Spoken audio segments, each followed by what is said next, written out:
inte vad jag hade föreställt mig innan jag åkte hit. 75 meters privat båt här i Monaco. Vi är ganska ensamma. Fråga nummer 1 som ni ska ställa till er själva är: alla kommer få ett jobb, åk dit, du måste vara på plats. Hur svårt det är. Industrin är helt galen här just nu.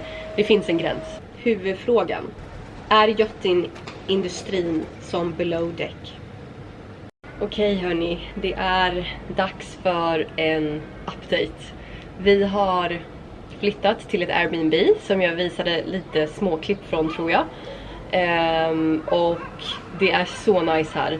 Vi betalar nog samma per natt som vi gjorde i crewhouset, men vi får så mycket mer för pengarna. Vi bor typ precis vid stranden. Vi har våra egna rum, ett fullt utrustat kök med liksom ugn och ja, ni fattar allting. Mycket större badrum med 2 sinkar. Ja. Så vi är nöjda i alla fall. Så det är väl det som har hänt på den delen. Och vi flyttade då ihop med folk från crewhouset. Så vi är 5 som bor här. Och det är väl ofta så det funkar. Man checkar in på ett crewhouse, lär känna folk och sen flyttar man till ett Airbnb för att få det billigare. Vi kanske då inte fick det så mycket billigare, men i alla fall mer för pengarna. Jag tänkte i den här videon kanske, ja men framförallt uppdatera om mer vad som har hänt. Men också kanske berätta mer om vad jag har lärt mig hittills. För er som inte vet eller känner mig, Matilda, 28 år. Jag har bott och jobbat på en superyacht i Australien i 6 månader. Det är erfarenheten jag kom då till Medelhavet med. Så nu är jag alltså i Mediterranean och ska då testa på yachtinglivet här som alla pratar om. Och det här är bara mina egna erfarenheter och mina egna känslor. Så att jag är inte proffs på något sätt, och det säger jag inte. Jag har bara 6 månaders erfarenhet. Så att det är bara vad jag har lärt mig liksom av att vara i Antibes och jobbat på båt tidigare helt enkelt. Så snabb uppdatering, hur har det gått sen sist? Jag tror jag nämnde att vi hade haft några samtal hit och dit, någon första intervju och sådär. Nu har vi absolut haft fler intervjuer. Både jag har haft intervjuer separat med båtar och Dina har haft, min pojkvän, intervjuer separat med några båtar. Vilket vi är super lyckligt lottade över att få ha gått på intervju. För att de flesta som vi bor med eller som vi pratar med här i Antibes har liksom inte hört nästan ett ord. Och det är väl det jag ska komma till också med hur industrin ser ut i dagsläget i Antibes. För att det är inte vad jag hade föreställt mig innan jag åkte hit. Så i alla fall, jag har som sagt haft några intervjuer. Bland annat med en 50 meters båt i Grekland. En 75 meters privat båt här i Monaco. Vad mer? Jag kommer inte ihåg. Men det är nog de som liksom har varit mer erbjudanden. Och har sagt nej till båda. Först av allt på grund av att det inte är en busy båt. Alltså att vi egentligen bara ska sitta i en marina och jobba liksom och vänta på att ägaren ska hoppa på. Vilket tydligen inte sker mer än kanske 1-2 gånger per år. För andra kanske det låter perfekt. Då behöver jag inte jobba och gud vad chill och hej och. Men det är inte därför jag är här. Jag är här för att lära mig, utvecklas. Vi kommer från en super busy charterbåt i Australien och hade nästan charters varje dag, back to back med 1 dags mellanrum. Så att jag är liksom van att ha mycket som händer och mycket som pågår.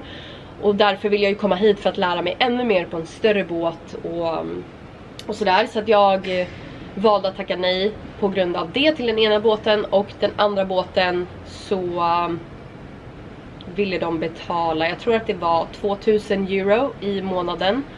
Och lägsta standarden är 2500. Jag tackar liksom inte nej bara på grund av lönen. För det förstår jag att man kanske behöver diskutera för att få sin första erfarenhet här i Medelhavet också och sådär. Men det var mer hur de, vad ska man säga, hur de liksom la upp hela grejen.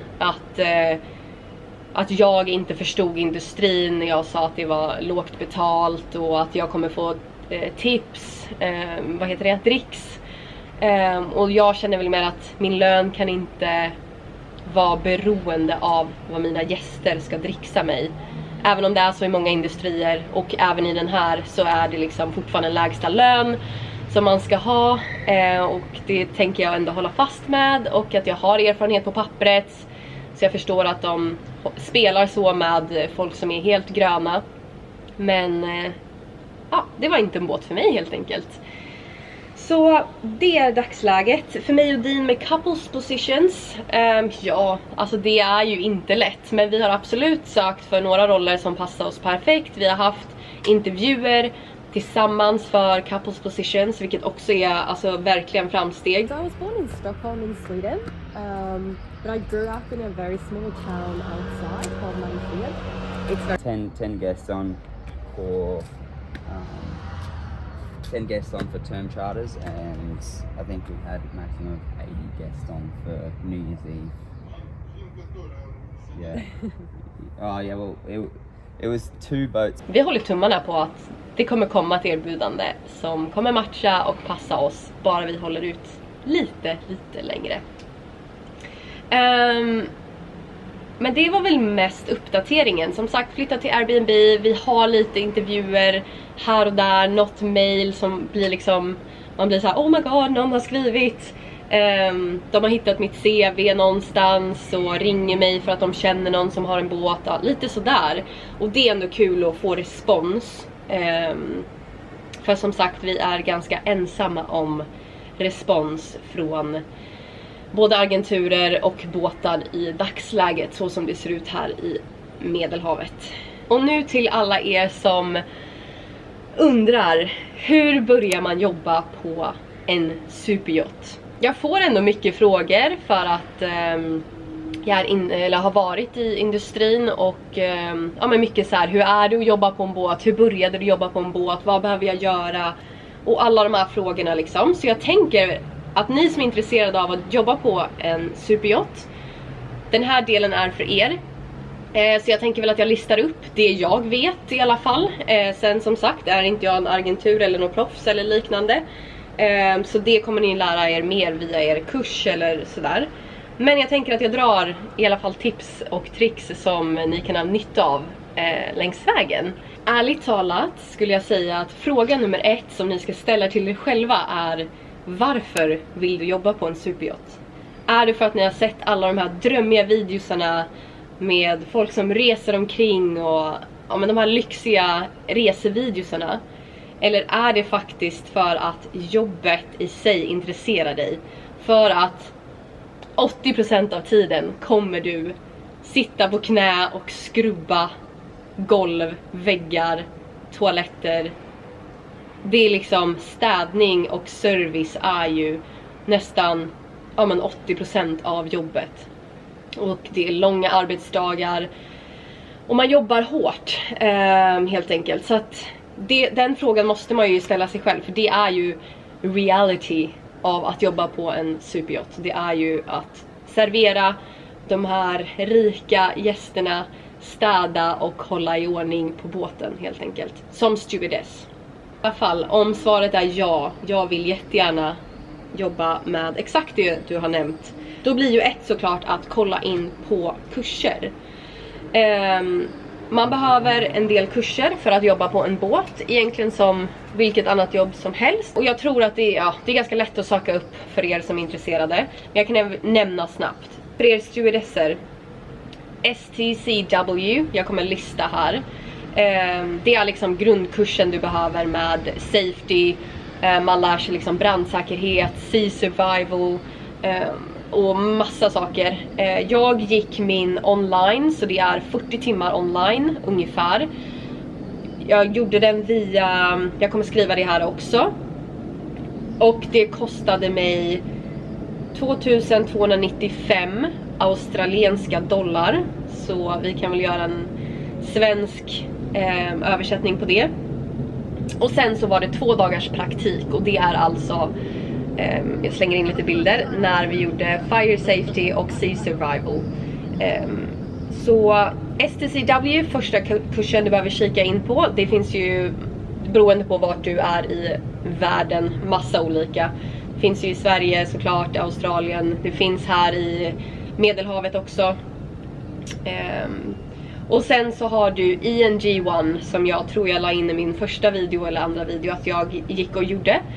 Då är ju det en medical check, att man är hälsosam enough för att jobba på båt helt enkelt. Och då kollar de ju allt. De kollar dina tänder, de kollar ditt hjärta, din rygg, de kollar längd, vikt, syn, ja, you name it, hörsel. Så den får man vara beredd på. Jag tror att det är värsta man kan åka dit för, men det är väl kanske syn och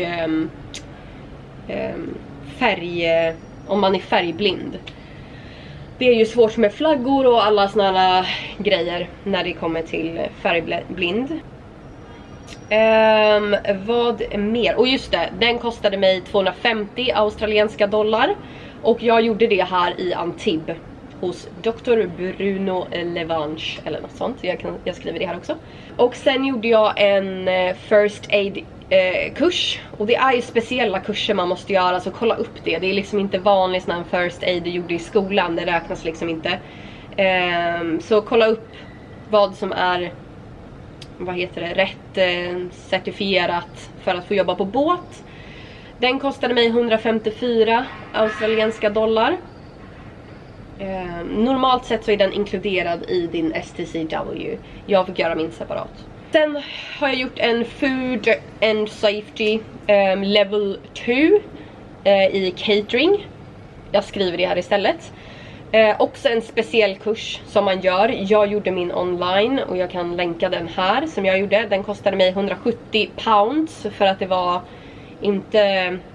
Ja, den är online helt enkelt. Och det är de basic helt enkelt som du behöver ha på ditt CV för att ens kunna söka till någon av båtarna här. Sen finns det ju, glöm inte bort, alltså varenda extra merit som du har. Det kan vara att du är PT, det kan vara att du jobbar med naglar, det kan vara att du är frisör, spa, massage, om du har någon cocktail making kurs, barista kurs, allt, alltså you name it som du kan tänka på man gör på en yacht är liksom extra meriter. Så allt du kan tänka dig att göra innan du kommer hit, bara smacka på ditt CV med allt möjligt. Helst vill de ju ha erfarenhet på allting, men ja, så länge du har så mycket tickets som möjligt på ditt CV så är det ju såklart mer attraktiv att ha på en båt. För att det är många båtar som kombinerar stewardess med till exempel vad heter den? Nagelterapeut? Nej. Terapeut. Nagelterapeut kanske. Eller kombinera med massör och så liknande. Så att ja, om någon gäst vill ha sina naglar fixade eller fixa håret så har de alltid på större båtar en stewardess som kan göra det. Nummer 2 att komma ihåg är kanske, alltså innan du ens bestämmer dig för att jobba på båt och liknande, samla alla andra erfarenheter du kan. Så det är väl tips nummer 2. Det kan vara jobba i en bar och göra cocktails. Det kan vara jobba på ett café och göra kaffe och vad som helst. Det kan vara jobba på en resebyrå och lära dig bättre engelska, eller att du har pratat med olika typer av gäster och liksom samla på dig så mycket erfarenhet du kan på ditt CV innan du kommer hit. Om du inte har någon erfarenhet från att ha jobbat på havet, båtar, kryssningsfartyg, hamnen, alltså vad som helst, you name it. Då måste du ha ett bra CV när det kommer till land-based erfarenheter. För att här i Antibes nu, det är alltså tusentals folk. Jag tror inte att det var det back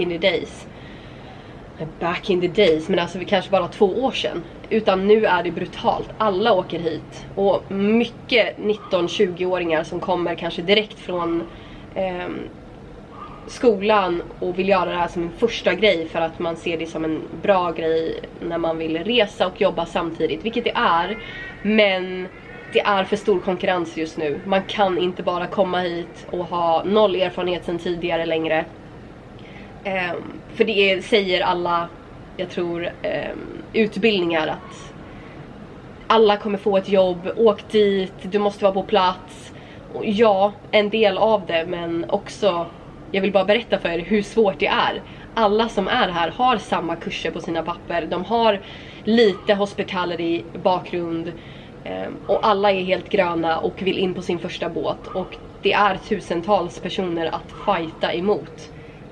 Agenturerna tar inte ens in greens längre.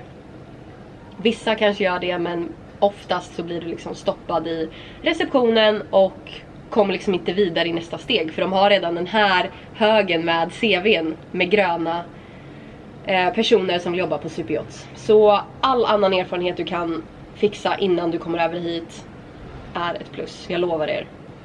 Sen måste vi också prata om det här med att spara pengar, för att när man väl har bestämt sig för att komma hit, om du har all den här bakgrunden nu, du har dina kurser, du har förberett ett CV, vi ska komma till det också.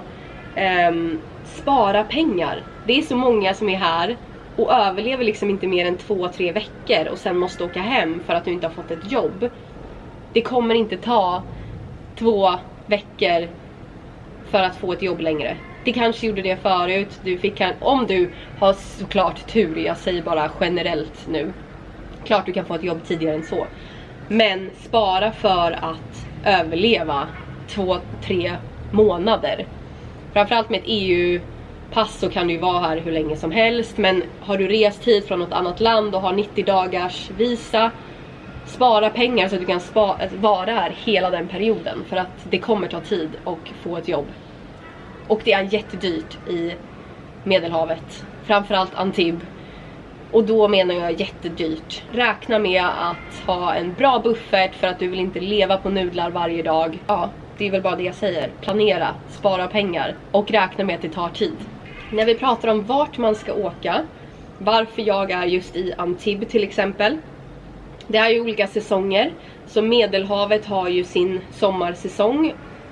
Och det skulle jag vilja säga är... Det har väl dragits tillbaka lite, så att jag skulle vilja säga att det är från maj till oktober. Men vissa år så kanske det är från april till september. Så det skiftar väl lite. Nu har båtarna fastnat lite i någon storm vad jag har hört. När de gör sin crossing. Så nu är det lite fördröjt, lite för sent. Eller ja, fördröjt. Men så det är väl därför jag är just i Medelhavet just den här perioden. För att det är nu det är säsong här för båtarna, så att de kommer hit. Och varför just Antibes? Det är väl egentligen huvudstaden, vad säger man? Ja, hit alla båtar kommer helt enkelt. De flesta. Det är liksom en yachtingplats.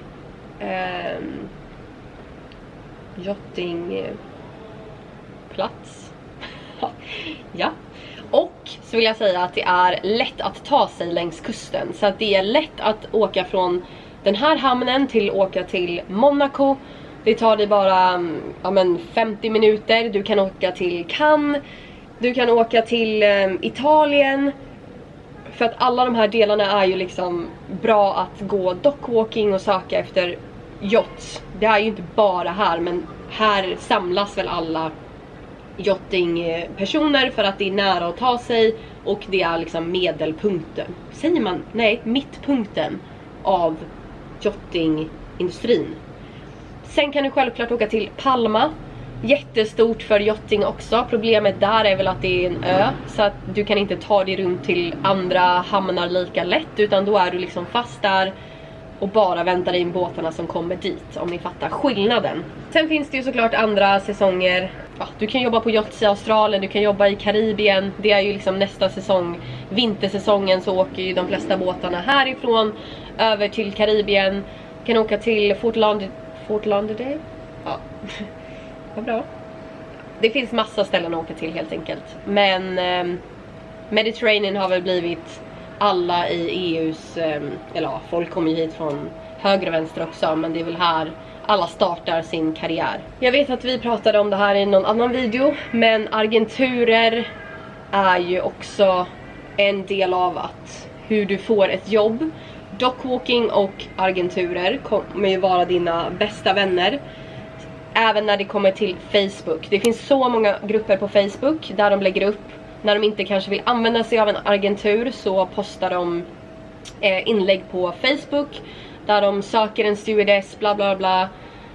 Så det är också Facebook, agenturer och dockwalking skulle jag vilja säga är de huvudställena, alltså min svenska, där du hittar jobb helt enkelt. Agenturer har varit jättesvårt för folk helt utan erfarenhet. De har inte hört ett ord, får inte komma på intervjuer. Och det är svårt för agenturerna också att sitta liksom med 1000 CV:n och bara, ja, vem av de här ska jag presentera för den här båten. Så agenturer är mer för dig som har lite erfarenhet inom yachting tidigare. Till exempel som jag har haft väldigt tur med agenturer. Mindre tur kanske med dockwalking, för att man är mer petig med vilken båt man vill jobba på. Och då funkar det inte bara att gå ut och dela CV:n till alla båtar som står i hamnen. Så att agenturer, och det här är listan på agenturer som vi har signat upp för här. Jag kanske inte rabblar dem, jag skriver dem här istället. Så att agenturer är något du kan signa upp på redan hemifrån, för att det är ganska mycket jobb. Du fyller i all information om dig själv, vad du söker, dina tidigare erfarenheter. Även om du laddar upp ett CV så ska man liksom publicera erfarenhet för erfarenhet på de här agenturernas hemsidor. Så det tar tid och det är tidskrävande och ganska tråkigt och jobbigt att fylla i. När det kommer till dockwalking, här kan inte jag sitta och ge tips, tänker jag. För att ni har ju sett mina videos hur det har gått tidigare. Men vad jag tycker och egen uppfattning och erfarenhet, vad som har funkat de gångerna vi har gått, det är väl att ha ett utskrivet CV såklart, men överdramatisera det inte. Jag har sett alla olika typer. Det är laminerade CV:n, vilket vissa har delat ut till kaptenen. Och det har varit så här, vad ska han lägga det liksom? Han kan inte ta ner det i fickan. Så då får han antingen kasta det eller gå in på båten och lägga det. Fattar ni? Det finns CV:n med en stor QR-kod som de ska scanna. Sen när de har kollat upp statistiken på hur många som faktiskt scannade det här, så har det varit 0. Alltså ingen har scannat den här QR-koden. Vilket jag också kan förstå. Alltså det är nog ganska krångligt. För att de har, vad heter det? Visitkort med namn, och vilket är jätteproffsigt. Det kan man ha med sig i väskan om du går ut på en bar, träffar någon kapten, dela ut ditt visitkort. Jättesmidigt, jättebra. Så kanske ha det också. Men när det kommer till att göra dockwalking och bara lämna ut sitt visitkort med en liten QR-kod, ingen kommer scanna det. När de sitter ner och pratar om sina CV:n, enkelt att se dina erfarenheter, och sen så kommer det här lilla visitkortet. Då ska någon sitta med mobil och bara, här har vi ju den här personen också. Nej, jag tror inte alls på det. Och sen så har jag bara hört när vi har delat ut våra CV:n och bara, vi har kanske inte, vi har ingen QR-kod, men här är vårat CV liksom. Då har man ju hört mer att vi gillar mer standard, enkelt. Men det är klart, man ska ju sticka ut, det är det som är problemet. Men ni fattar grejen, jobba inte CV:na och kommer liksom på en metallbricka. Det är folk som har skrivit ut på kepsar, på t-shirt, sina CV:n. Alltså det har gått överstyr. I min värld i alla fall.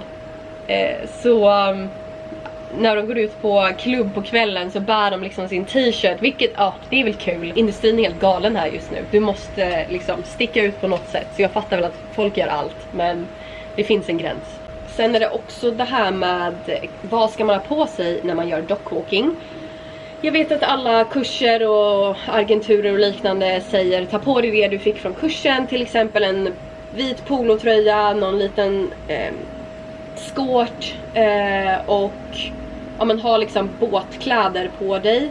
Sneakers, uppsatt hår, och sen har du din lilla väska med ett CV i. Till exempel, ni såg de där som jag filmade i mina första videos. Så ser alla ut.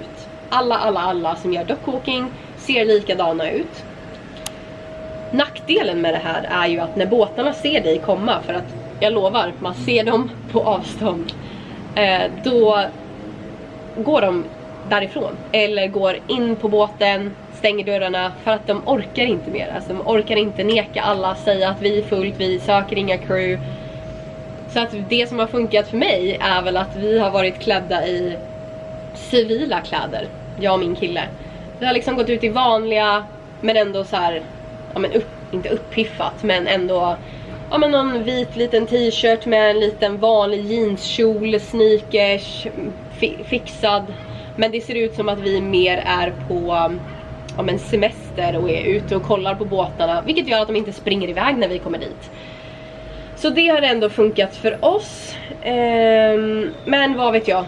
Som sagt, testa er fram. Kör båda teknikerna. Ena dagen går du uppklädd som en boatie och andra dagen civilklädd.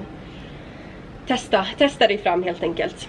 Det sista tipset är väl när det kommer till CV. Hur ska jag bygga mitt CV? Och det kommer ni få så mycket hjälp med från agenturer och liknande. Men jag rekommenderar att göra klart allting innan ni kommer hit. Sen kommer ni behöva ändra det flera gånger. Men gör klart CV:t innan ni kommer hit. Och printa ut CV:n. Det är så dyrt att printa CV:n här. Jag tror vi betalade 8 euro. Ja, alltså säg typ 100 spänn för 5 papper. 5 kopior. Och förstår ni då, om ni ska göra mycket dockwalking, hur mycket pengar ni kommer lägga på att skriva ut CV:n. Så rekommenderar det starkt. Och som sagt, förbered det innan, för det tar ändå tid att sitta och hålla på med ett CV. Och det är inte det första du vill lägga tid på när du är här. Du vill ut direkt och börja söka jobb, signa upp för de här agenturerna, och då behöver du ju ha ett färdigt CV. Och jag har jobbat mycket med rekrytering innan, så jag har väl både erfarenhet av den branschen när det kommer till rekrytering, att bygga ett CV, vad som är ett bra CV, vad som sticker ut, men också lite nu efter att ha varit här och lärt mig och hört hur ett yachting-CV ska se ut. Tips nummer 1 skulle jag säga: har ni aldrig använt Canvas tidigare, eller heter det Canva? Ni vet den hemsidan, jag lägger in den här. Använd den. De har mallar, enkla, simpla, fina. Det är enkelt att jobba i det programmet. Du kan spara ner som en pdf. Det är gratis. Använd inte något trött Word-dokument med någon liksom inklippt bild. Nej, ni kommer inte få jobb. Jag lovar er. Utan det måste vara ett proffsigt CV. Det ska se snyggt ut. Det ska vara enkelt att läsa. Enkelt.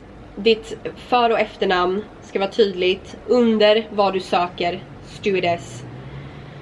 Årtal när du är född. Och hur gammal du är. Skriver du bara när du är född. Ingen pallar sitta och räkna hur gammal du är. Skriv bredvid. 28 år. Ditt WhatsApp-nummer och ditt vanliga nummer om du har 2. Mailadress, location, vart är du i dagsläget, så att de vet om de behöver flyga dig från något ställe till något annat för att komma och jobba på båten. Så location, Antibes har jag. Vart är du född? Pass. Jag har ett svenskt EU-pass, det ska stå där. Och när det löper ut. Health, är du en rökare? Hur är din hälsa? Jag har skrivit non-smoker och excellent. För att jag har ju fått den här health-grejen. Där det står att min hälsa är excellent. Och vilka språk du pratar. Sen så har jag skills. Reference. Och där ska du ha liksom redan inte finns till befogande eller liknande som vi kör i Sverige. Utan det ska stå tydligt. Var de har position, vilket företag, nummer, e-mail. För att här pallar vi inte sitta och vänta, utan de vill kunna ringa direkt. Inte fråga dig en extra gång om att ge referenserna. Sen har jag högst upp min profil. Kort om dig. Kvalifikationer. Alltså din STCW, ENG, om du har food and healthy, bla bla bla. Om du har några andra kvalifikationer, vad det nu kan vara, barista, hej hå. Hobbies är tydligen en viktig grej att ha. Har jag någon hobby? Ja, jag fick sitta och tänka länge, vad är min hobby? Men det är bra att ha i alla fall så att de vet vad för typ av person du är. Sen, viktigt, första sidan. Yacht experience. Där har du, om du har någon erfarenhet sedan tidigare, första sidan, det måste vara snabbt och enkelt att se. Sen på min second page, då har jag liksom dubbelsidat CV. Där har jag mina land-based experience. Har jag bara valt ut de som är liksom relaterade till den här industrin. Till exempel att jag har jobbat i en bar och gjort cocktails. Att jag har varit barista och gör alla de där grejerna. Att jag har jobbat med recruitment och management before. Tidigare. För det är också bra om man ska bli chief steward någon dag. Så lägg inte in, jag har tagit bort alla andra erfarenheter som inte har någonting med den här industrin att göra. Håll det kort, koncist, tydligt, snyggt. Och sen ska du ha en bild på dig själv. En bild som är härifrån och upp. Helst i någon snygg polo, vatten i bakgrunden eller om du är på en båt. Le. Och sen så de går in i detaljer, jag lovar er. Till och med en kompis som hade en tröja som inte är fullt strykt. Alltså den var lite så här knögglig. Det var liksom så här: hallå, du söker jobb som stewardess. Det ser ut som du aldrig har rört ett strykjärn i ditt liv. Du kan inte bli stewardess där allt handlar om detaljer och du har liksom en ostrykt tröja på dig. Ditt CV är ditt allt. Så jobba på ditt CV, googla, sök upp olika yachting-CVn. Vad är viktigt att ha med där liksom? För att det är annorlunda från ett vanligt CV. Det har jag fått lära mig. Men det är liksom de erfarenheterna och tipsen och tricksen jag kan komma med så här långt. Har ni frågor? Har jag missat något? Det har jag säkert. Hit me in the comments. Så ser jag till att svara på det. Det var något mer jag tänkte på. Ja. Huvudfrågan. Är yachting-industrin som below deck? Alltså, ska jag vara helt ärlig, det är väl inte helt annorlunda. Sen kan vi väl ta någon annan video. Hur är det att faktiskt jobba på en superyacht? Jag har lite klipp. Jag ska se om jag klipper in dem här. Där, en liten inblick i vad man gör om dagarna helt enkelt. Men jag tänker att jag kanske kan ta det i en annan video om ni är intresserade av hur en dag ser ut på en båt till exempel. Men det är väl lättare att filma när jag har ett jobb och kan filma igen vad jag gör om dagarna på en superyacht helt enkelt. Men jag hoppas ni har fått lite mer kött på benen om ni är intresserade av att jobba inom den här branschen. Annars ses vi i alla fall i nästa video. Då ni får hänga med på om jag faktiskt kommer hitta ett jobb här eller inte. Så tack för att ni har kollat, så hörs vi snart igen. Ha det gött, hej!